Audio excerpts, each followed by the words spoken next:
সাহাবী শাহিদা বাদরান, সে বদরে অংশগ্রহণ করেছে।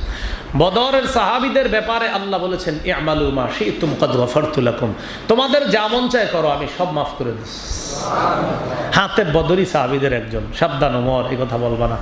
এটা বলার পর হযরত ওমর কান্না শুরু করলেন যে আমি কেন একজন বদরি সাহাবীর ব্যাপারে এরকম বললাম। তো যাই হোক, এই যে মুসলমানদের মধ্যে একজন আপনার গোপনে চিঠি পাঠাইতে চাইছে, এই কথাটা আল্লাহ ওই সূরা মুমতাহিনার 1 নম্বর আয়াতে বলছে। কারো ঘরে যদি তাফসীরের কিতাব থাকে, এই সূরা মুমতাহিনার এই অংশটা পড়বেন, অনেক মজার আলোচনা। আল্লাহ বলেন ইয়া আইয়ুহাল্লাযীনা আমানু লা তাত্তাখিযু আদুব্বি ওয়া আদুওয়াকুম আউলিয়া তুলকুনা ইলাইহিম বিল মাওয়াদ্দা। অনুবাদটা কিভাবে করি দেখেন।